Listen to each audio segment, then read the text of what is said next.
esperando que todos se encuentren muy bien. Hoy el post está dedicado en una primera parte, porque lo voy a dividir en dos, a ciertos tips que yo doy en los talleres que hago de caligrafía con brush pen y lettering, ya con respecto a cómo iniciarse en esta técnica. Ustedes saben que mi cuenta está dedicada a explicar paso a paso cómo se hacen las letritas, cómo hacer diferentes títulos, llevarlo y aplicarlo, diferentes técnicas. Pero faltaba quizás a lo mejor volver a los inicios y explicar ciertos, como decía, tips que yo me he dado cuenta a partir de los talleres que he hecho eh, a la hora de empezar esta técnica, ¿ya? Lo he dividido en 5, ¿ya? Que son los que aquí están mencionados. Uno es el tema de los trazos, la toma del lápiz o del brush pen, ¿ya? La presión, las uniones y la estética, ¿ya? Hoy día vamos a trabajar dos que tienen que ver con el trazo y la toma del lápiz del brush pen. En este caso yo voy a trabajar solamente con lápices brush pen, ¿ya? Si bien se enseñan en otras cuentas e incluso yo también lo he hecho de esa manera, que uno puede utilizar otro tipo de materiales como las puntas cónicas de un plumón o triangular también de los Crayola o cualquier otro material, Mape, Faber-Castell, lo que sea. De alguna otra manera, yo en mi caso partí con un brush pen. Entonces, de ahí es que yo también parto para poder enseñar estas técnicas y estos tips, ¿ya? En el mercado existe una infinidad de brush pen, ¿ya? Existen tanto brush pen delgado, brush pen grueso, brush pen fino, blandos, duros, y de ahí está que yo por lo menos en mis talleres trato de llevar la mayor cantidad de marcas para que la gente los prueben, porque así como tenemos nuestro lápiz regalón para escribir, un lápiz tinta o un lápiz pasta, lo mismo pasa con los brush pen. Por ejemplo, este que es de la marca Travi y es argentino, su punta es mucho más gorda y cuando yo hago presión, ¿ya? Genera un trazo mucho más ancho, a diferencia, por ejemplo, de un Tombow Fudenosuke, ¿ya? Que tiene una punta mucho, mucho, mucho más delgada, más fina, y que obviamente es un trazo muchísimo más preciso. O tenemos este de la marca Adix, ¿ya? Que tiene una punta, ¿ya? Bien delgadita, pero que al presionar genera un trazo bastante uniforme. O por ejemplo estos de la marca Molotov que descargan muchísima tinta al hacer el trazo. O la última novedad que han sido los Karim Makers, ¿ya? Que si bien su punta es más ancha, también descargan una cantidad de tinta importante. Ya como los últimos que son parte de mis favoritos, que son los Tombow y los Lira, ¿ya?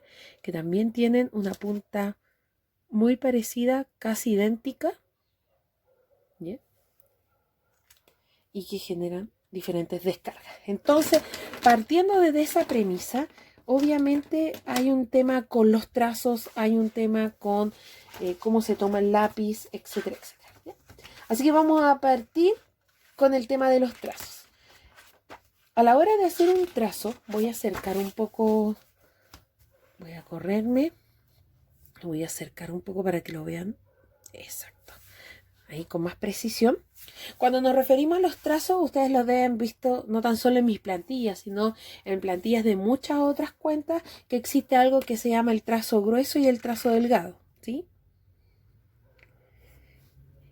Y que es como un mantra, llamémoslo así, en esta técnica, ya que cada vez que uno hace un trazo hacia abajo, sí o sí tiene que presionar, y cuando uno hace un trazo hacia arriba, la presión es mucho menor. Pero eso no significa no hacerle presión, ¿ya?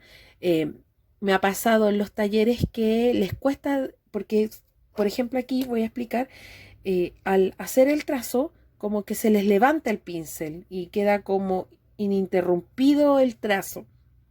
Entonces, no se trata de casi como pasar como arrastrando suavemente sobre el papel, sino que cuando yo vea la diferencia, note que un trazo es más grueso y otro trazo más delgado. Me refiero a que si yo voy a presionar, el siguiente trazo Puede ser también ancho. ¿Ven? Si se fijan, es mucho más ancho que este. Pero aún así se nota la diferencia entre un trazo grueso y un trazo delgado. Además, en el tema del trazo, uno no tiene que tenerle miedo al brush pen porque está hecho para eso, está hecho para ejercerle fuerza sobre el papel. Obviamente tampoco no es que vayamos con toda nuestra fuerza sobre el papel, pero no hay necesidad de tenerle miedo. Y claramente si yo tomo, por ejemplo, este Tombow Fudenosuke, ¿ya? Obviamente es mucho más preciso. Está hecho, sobre todo la gente lo utiliza mucho en cuentas para hacer títulos más pequeños, ¿ya? Yo tengo el set de colores y a veces está solamente el color negro. Lo mismo pasa, por ejemplo, con uno que parece literal un pincel, ¿ya? Da lo mismo si el trazo queda ancho. Mientras se note la diferencia, está todo bien. Y yo, como otra técnica que les explico a las personas que participan conmigo en los talleres, es que porque hacer el trazo hacia abajo es muy fácil, en el sentido de presionar y el trazo se genera, debido a que vamos a favor de la gravedad. El problema está cuando tenemos que subir, porque ahí vamos contra gravedad, y ahí empieza el problema de los tiritones, el problema de que sale chueco, etc. Entonces yo lo que les digo a la gente es que cuando realicen el trazo hacia arriba, lo hagan con una leve presión, pero arrastrando, ¿ya?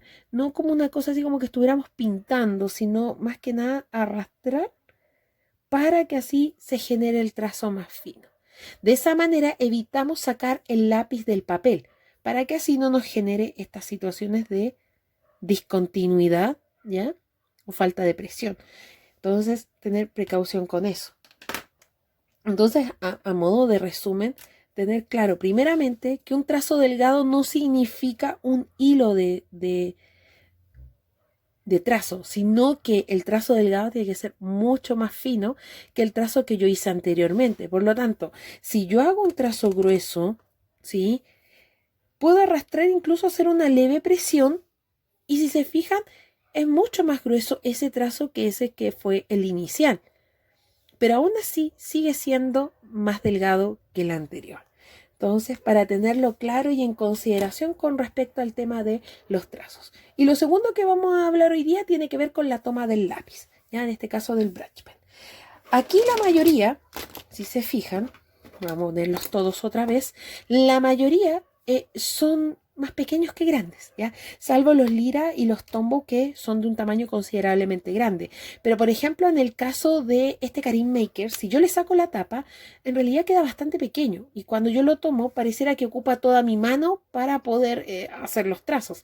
Entonces, habría que a lo mejor quizás utilizar la tapa, ¿ya? Para generar... ¿Por qué? Voy a sacar ahora esto. Porque cuando nosotros tomamos el pincel, lo tomamos de tal manera que primeramente tenemos que tener seguridad. En mi caso yo lo tomo de esta manera, porque hay gente que lo toma de esta manera, de esta otra manera. He visto gente así, ¿ya? Hay diferentes formas de tomar un lápiz y eso es producto de cómo nos acomodamos cuando desde pequeños empezamos la caligrafía básica.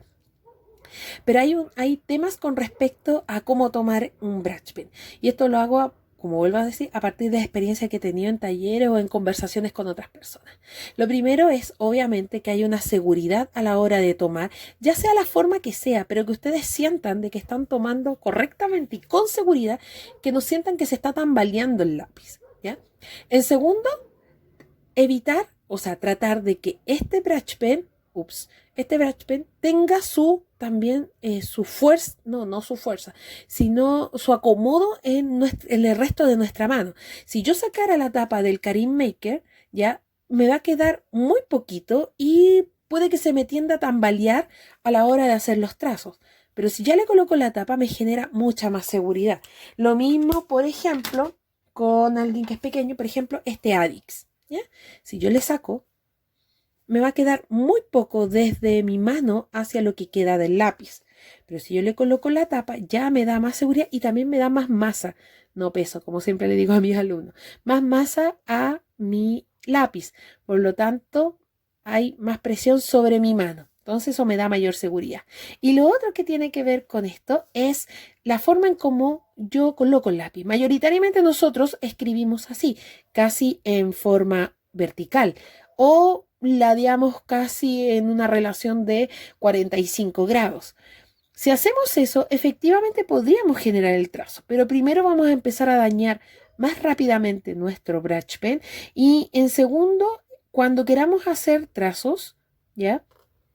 Vamos a andar chocando con las letras y en algún momento nuestra mano va a empezar a incomodarse. De hecho, ya me empieza a doler por la posición que yo tengo frente a este brush pen. Entonces, cuando yo enseño, voy a correrme un poquito. Ahí sí, para que se vea mejor mi mano. Yo invito a la gente a que ojalá lo coloque no así en 45, sino casi en 30 grados. Voy a hacer un dibujo mejor para que quede más clarito. ¿Ya? Esta sería nuestra posición de nuestra mano, en este caso así, ¿ya? Y normalmente nosotros utilizamos los lápices en esta gradación de 45 grados. ¿Ya? La gracia sería de que cuando tomemos el brush pen, lo tomemos aquí en una variación de 30 grados. Me estoy volviendo muy matemática en esto. Pero a lo que me refiero es que el lápiz no tomarlo así en 45, sino como que estuviese acostado en nuestra mano. De tal manera que permita mejor fluidez a la hora de trabajar. Y cuando genere los trazos delgados, la presión no vaya así, sino hacia el lado. Voy a ponerme con otro brush pen. Voy a utilizar este Tombow Fudenosuke. Y si se fijan, de esta manera tampoco, porque además estoy haciendo tensión en mi mano. Hay un tema físico de por medio que genera tensión y al rato me va a empezar a doler la mano y me va a cansar. Entonces la gracia es acomodarme de tal manera que esto quede acostado y casi a ese grado. Entonces, cuando yo genero los trazos, me los genera con suavidad. Y no choco entre uno y otro.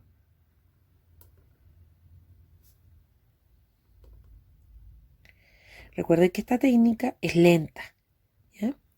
Como siempre los digo en mis talleres, es lenta. Entonces, de esa manera yo voy a permitir una mejor fluidez a la hora de trabajar y también menos dolor a mi muñeca y a mi mano en general. Aquí con el tema de la toma del lápiz, eso también implica que nuestro brazo, uy, mi brazo feo está lleno de granitos, ya, nuestro brazo esté bien apoyado sobre la superficie en la que voy a trabajar y también en una posición no recta de 90 grados, pero derecha, porque si estamos muy encorvados generamos tensión en nuestros hombros y nuestra mano tiene que estar bien apoyada para evitar el tema de los tiritones o de la discontinuidad a la hora de hacer los trazos.